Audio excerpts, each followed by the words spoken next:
El manejo de la vía aérea es una habilidad fundamental para salvar vidas. Los profesionales de la salud básicos o avanzados deben saber realizarlo bien. En soporte vital básico y soporte avanzado, el manejo de la vía aérea es una intervención clave y crítica antes, durante y después del paro cardíaco. El método más adecuado varía según las competencias, el entrenamiento y la experiencia del profesional, el SEM o los protocolos del sistema de salud y la enfermedad del paciente. Revisaremos la ventilación con bolsa mascarilla eficaz con 1 y 2 personas, los pasos para responder a un paro respiratorio y el uso de capnografía recomendado para controlar y comprobar la colocación de los dispositivos avanzados para la vía aérea. Antes de ver las habilidades específicas para la vía aérea, revisemos la frecuencia de ventilación para pacientes con paro cardíaco. En estos pacientes, proporcione 2 ventilaciones con el dispositivo bolsa mascarilla tras 30 compresiones torácicas. Tras introducir un dispositivo avanzado para la vía aérea, continúe proporcionando una ventilación asincrónica cada 6 segundos. En pacientes en paro respiratorio, si tienen pulso y no respiran, ventile una vez cada 5 o 6 segundos. Tras 2 minutos vuelva a comprobar el pulso. Al realizar ventilaciones, los profesionales de la salud no deben administrar una ventilación excesiva o un volumen corriente elevado. Además de insuflación gástrica y aspiración de contenido gástrico, puede aumentar la presión intratorácica y reducir el retorno venoso al corazón, lo que disminuye el gasto cardíaco y las probabilidades de supervivencia.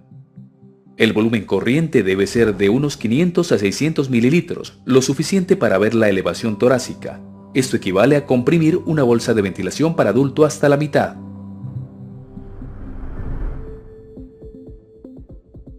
Comencemos con las habilidades básicas de manejo de la vía aérea. Los 2 primeros pasos son abrir y despejar la vía aérea. Primero, incline la cabeza para abrir la vía aérea. Coloque una mano en la frente y otra en el mentón. Con la palma, empuje la frente para inclinar la cabeza hacia atrás mientras levanta la mandíbula llevando el mentón hacia adelante. Esta acción eleva la lengua, la aleja de la parte posterior de la garganta y abre la vía aérea. Este procedimiento se realiza en pacientes sin evidencia de traumatismo de cráneo-cuello. En pacientes con sospecha de trauma cervical se realiza la tracción mandibular sin extensión de la cabeza.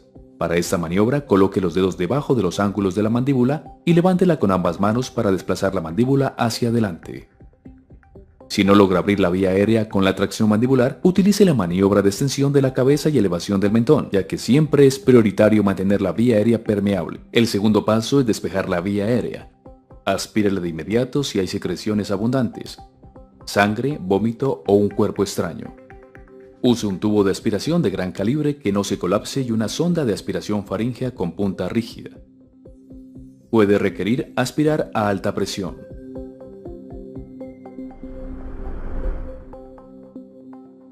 Con la vía aérea abierta y despejada, puede utilizar un dispositivo complementario para mantenerla permeable. Existen 2 tipos, la orofaríngea y la nasofaríngea. Las orofaringeas se suelen usar en pacientes inconscientes que no tengan reflejo nauseoso. Las nasofaringeas se pueden usar en pacientes conscientes, semiconscientes o inconscientes, con o sin reflejo nauseoso.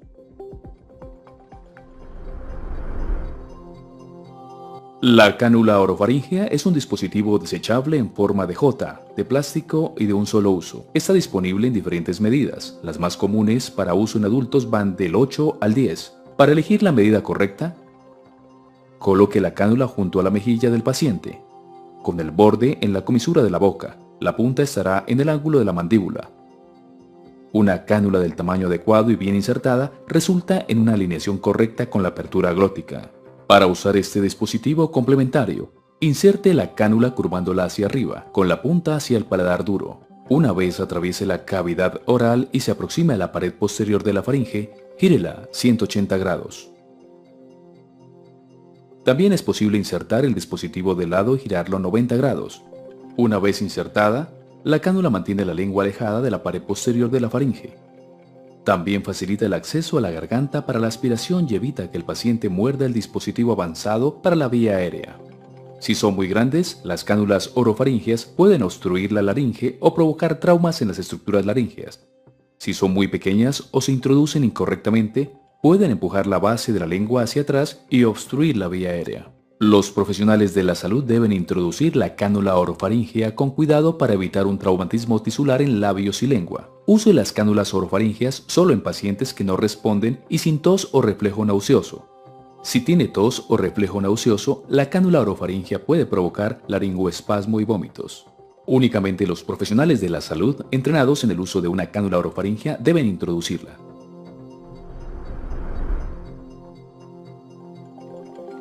La cánula nasofaríngea es un tubo curvado y hueco que se puede introducir en la fosa nasal para facilitar la ventilación y la aspiración. A diferencia de las cánulas orofaríngeas, las cánulas nasofaringeas se pueden aplicar en pacientes conscientes, semiconscientes o inconscientes, con o sin reflejo nauseoso. Al escoger el tamaño, compruebe que la longitud de la cánula nasofaríngea sea igual a la distancia desde la punta de la nariz del paciente al lóbulo de la oreja. Antes de introducirla, lubrique la cánula con gel anestésico o lubricante soluble en agua.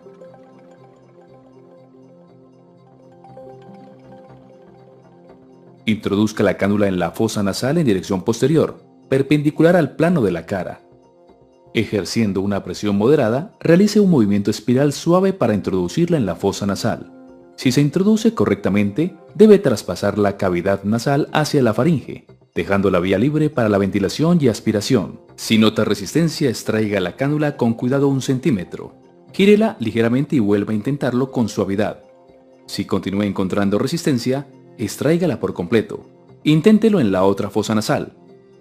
Tenga cuidado al introducir la cánula nasofaríngea en pacientes con traumatismo facial o cráneoencefálico grave, ya que podría insertarla por error en la cavidad craneal. Si existe fractura de la base del cráneo, es preferible una cánula orofaríngea. Introduzca la cánula nasofaríngea con cuidado para evitar complicaciones como lesiones tisulares o hemorragias. También puede provocar laringoespasmos y vómitos y, si el tamaño no es el correcto, entrar en el esófago y causar distensión gástrica con ventilación activa. Al insertar una cánula oro o nasofaríngea, es importante oír los ruidos respiratorios para comprobar si se está administrando una ventilación adecuada.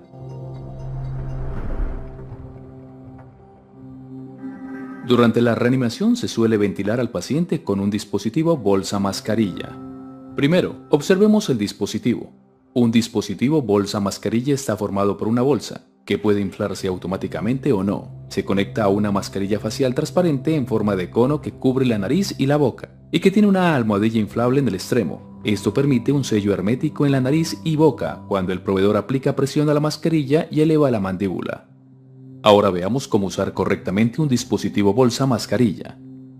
Sitúese la cabeza del paciente y coloque la mascarilla sobre su cara.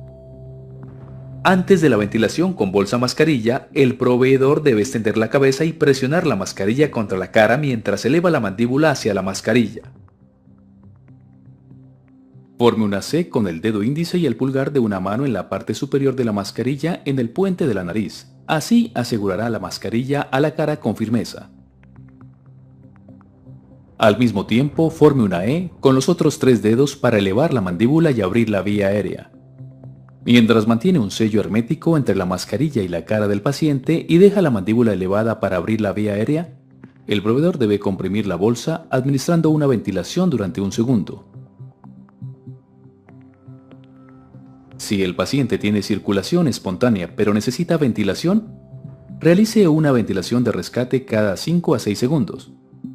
Si ventila correctamente, se observará elevación torácica. La forma más efectiva de ventilar con bolsa mascarilla es con la técnica de 2 personas. El primer proveedor mantiene la vía aérea abierta y fija la mascarilla, mientras el segundo proporciona ventilaciones con la bolsa. Con ambas manos, el primer proveedor sella la mascarilla a la cara y eleva la mandíbula. Los dedos pulgar e índice forman una C para que la mascarilla se selle correctamente a la cara. Los otros 3 dedos de cada mano forman una E para elevar ambos lados de la mandíbula. El segundo proveedor comprime la bolsa hasta observar la elevación torácica. Al usar un dispositivo bolsa mascarilla con 2 proveedores o solo uno, no presione demasiado la mascarilla, ya que podría empujar la mandíbula del paciente y obstruir la vía aérea.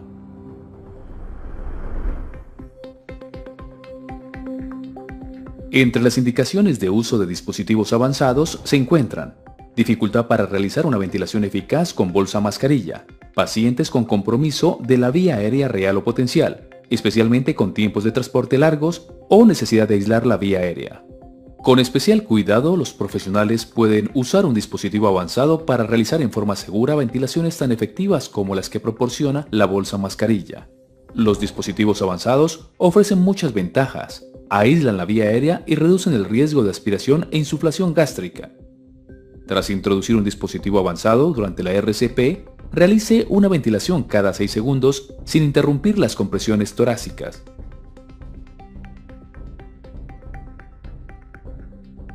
La inserción de algunos de estos dispositivos, como el tubo endotraqueal, puede requerir la interrupción de las compresiones torácicas por más de 10 segundos, lo que puede reducir la supervivencia en pacientes en paro cardíaco por FV. Además, no hay evidencia de que se mejore la tasa de supervivencia de paro cardíaco en entornos hospitalarios o extrahospitalarios. Por tanto, los proveedores deben considerar esos factores antes de realizar la intervención. Existen otros dispositivos avanzados para la vía aérea que los profesionales de la salud pueden insertar sin interrumpir las compresiones torácicas. Esto incluye dispositivos supraglóticos, como la máscara laríngea, el tubo laríngeo o el Combitube. Los profesionales de la salud que usan dispositivos avanzados para la vía aérea deben mantener sus habilidades usándolos con frecuencia. La American Heart Association recomienda familiarizarse con varios dispositivos para dominar un método principal para el manejo avanzado de la vía aérea. Si no puede colocar un dispositivo avanzado para la vía aérea, continúe con un dispositivo bolsa mascarilla.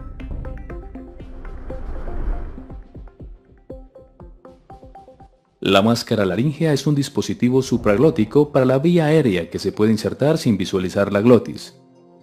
Se puede introducir durante la RCP sin interrumpir las compresiones torácicas. El entrenamiento es más sencillo y la inserción más fiable. La máscara laríngea es un tubo con un cojín inflable distal que se coloca en la hipofaringe del paciente. Coloque la máscara laríngea en la boca abierta orientando la abertura hacia la lengua e introdúzcala hasta el final de la lengua. Con el dedo índice presione con cuidado el dispositivo contra el paladar y desplácelo hacia abajo. Continúe introduciendo el dispositivo hasta que note resistencia, lo que indica que el extremo distal del tubo ha llegado a la hipofaringe.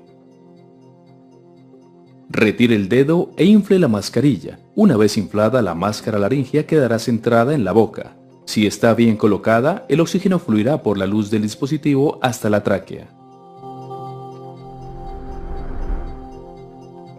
El tubo laríngeo es un dispositivo supraglótico que los proveedores pueden insertar en pacientes inconscientes. Durante la RCP, se puede insertar el dispositivo mientras continúan las compresiones torácicas. También se puede insertar sin visualizar la glotis. El tubo laríngeo es un dispositivo de un solo lumen con dos balones inflados mediante un único puerto. La punta distal del tubo está angulada y biselada para deslizarse fácilmente por el esófago superior colapsado. El diseño también reduce el riesgo de insertarla en la tráquea. Cuando el tubo llega al esófago, notará resistencia. Infle los balones con una única jeringa.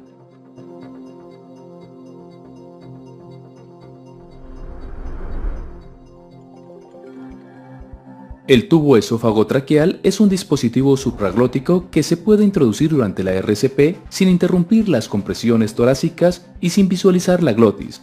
Está formado por dos lúmenes unidos. Cada tubo se puede usar para proporcionar oxígeno y ventilación en función de cómo esté insertado. El tubo más largo de color azul, marcado con el número 1, proporciona ventilaciones mediante 8 pequeñas aberturas laterales que se ofrecen a la laringe. El otro tubo, más corto, transparente, marcado con el número 2, proporciona directamente ventilaciones a través del orificio al final del tubo.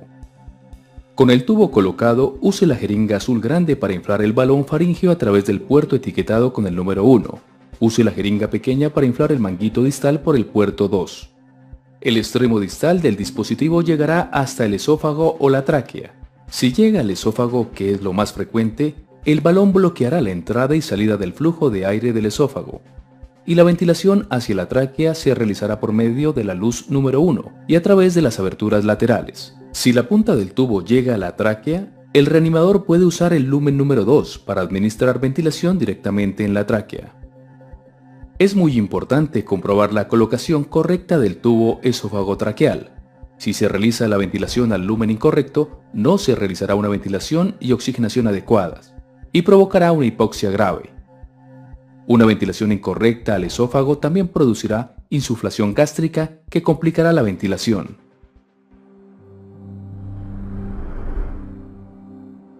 El tubo endotraqueal estaba considerado el método adecuado para manejar la vía aérea durante el paro cardíaco. Sin embargo, si la intubación la realiza personal no entrenado o que no lo hace con frecuencia, se pueden producir complicaciones graves, como traumatismo de la orofaringe, colocación incorrecta en el esófago o en el bronquio principal derecho e interrupciones prolongadas en las compresiones y ventilaciones. A pesar del riesgo de que personal no entrenado realice la intubación endotraqueal tiene muchas ventajas, como mantener la vía aérea permeable, permitir la aspiración de la vía aérea y acelerar la administración de concentraciones altas de oxígeno. Es una vía alternativa para medicamentos si no existe la vía intravenosa o intraósea, y si se usa un balón puede proteger la vía aérea de la aspiración. El tubo endotraqueal es una luz transparente con un único balón.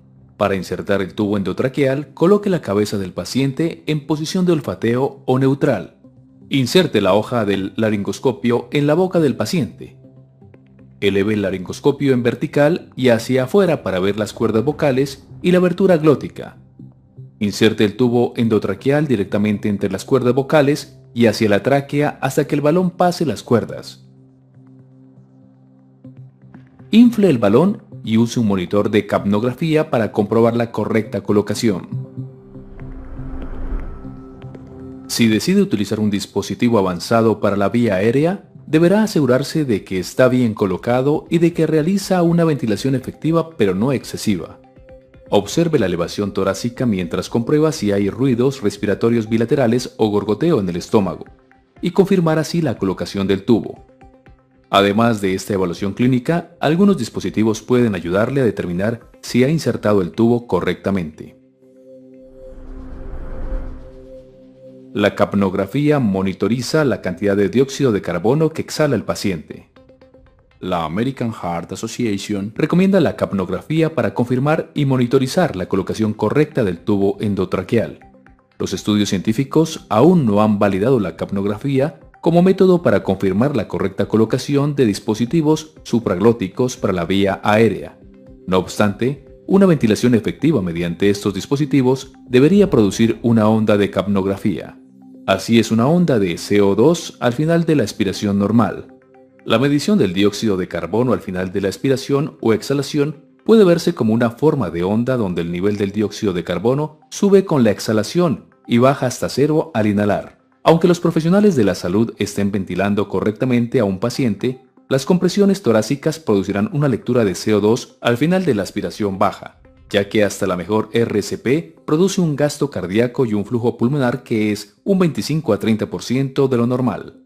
En contraposición, el RCE puede ocasionar un aumento repentino del CO2 al final de la expiración. Los capnógrafos que muestran la forma de onda y un número dan la información más completa. Conecte el monitor entre el dispositivo de vía aérea avanzada y la bolsa o el ventilador. La capnografía proporciona una demostración gráfica del dióxido de carbono exhalado con cada respiración. Con pulmones sanos, la forma de onda característica está dividida en 4 fases que tienen lugar durante la inspiración y la expiración. Cuando el paciente comienza a inhalar, la curva baja a 0. Al continuar inhalando, debería seguir siendo 0. Cuando comienza a exhalar, la porción inicial de respiración es el aire que queda en el espacio muerto comprendido entre el tubo de ventilación y la tráquea. Cuando el alvéolo comienza a vaciarse en el circuito, los niveles de dióxido de carbono comienzan a aumentar y aparece una desviación hacia arriba al comienzo de la curva del dióxido de carbono. Mientras continúa la exhalación, el CO2 continúa saliendo de los pulmones hasta que comienza la ventilación siguiente. El valor más alto de la curva es el CO2 al final de la expiración. Para los pacientes con perfusión normal, una lectura de CO2 al final de la expiración inferior a 33 milímetros de mercurio indica hiperventilación, mientras que más de 45 sugiere hipoventilación. En un paciente con circulación adecuada, Uno de los principales usos de la capnografía es la colocación y monitorización de una vía aérea avanzada y el manejo de la ventilación asistida. En los pacientes con paro cardíaco, la capnografía refleja la eficacia de las compresiones torácicas durante la RCP y un aumento brusco del CO2 al final de la expiración indica retorno de la circulación espontánea. A más presión de CO2 al final de la expiración, mayor gasto cardíaco durante la reanimación. Un CO2 al final de la aspiración inferior a 10 milímetros de mercurio indica un gasto cardíaco insuficiente para el RCE. Si las lecturas de CO2 son bajas durante la reanimación, se debe optimizar la calidad de la RCP minimizando las interrupciones entre compresiones, las cuales deben tener una profundidad de al menos 5 centímetros o 2 pulgadas y una frecuencia de 100 a 120 compresiones por minuto, permitiendo una expansión torácica completa y evitando una ventilación excesiva. Los cambios repentinos en la forma de onda deben ir seguidos de una evaluación inmediata del paciente. Un salto en la forma de onda durante la reanimación indica RCE. Una caída brusca de 20 puntos o más puede indicar un descenso rápido y grave en el gasto cardíaco, que podría deberse a un tromboembolismo de pulmón, pérdida importante de sangre o arritmia grave. Si llega a cero indica que no existe intercambio de gases o de dióxido de carbono, como ocurre si hay un tubo endotraqueal desplazado, o se detiene el flujo sanguíneo de repente, como en la fibrilación ventricular. Una elevación en la línea de base en la curva de CO2 al final de la expiración sugiere que el dióxido de carbono está reentrando en el muestrador de flujo lateral durante la fase de inspiración de la ventilación, lo que puede indicar que el paciente reinhala dióxido de carbono. Esta forma de onda tiene una sección prolongada de fase 4 o inhalación, lo que indica que entra aire en la tráquea, más allá de la entrada que se monitoriza. Esto ocurre si el balón del tubo está desinflado o es demasiado pequeño para el paciente. En los pacientes en paro y posparo cardíaco, deberá optimizar la ventilación y perfusión para evitar una injuria pulmonar, isquemia cerebral y shock cardiogénico. La capnografía puede mejorar en gran medida su capacidad para tratar a los pacientes con paro cardiorrespiratorio. El detector colorimétrico de CO2 al final de la aspiración es otro tipo de detector de CO2 que cambia de color cuando detecta CO2.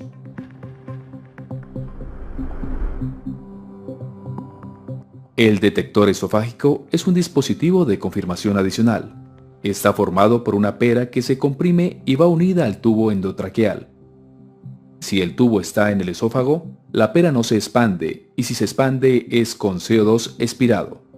Un modelo alternativo es conectar una jeringa grande de aspiración al tubo endotraqueal. Si el tubo está bien colocado, el émbolo se podrá retraer con facilidad.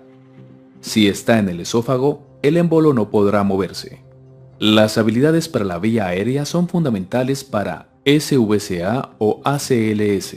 Entrenamiento correcto, práctica y uso frecuentes y registrar los logros y complicaciones ayudarán a mejorar las habilidades y el cuidado del paciente.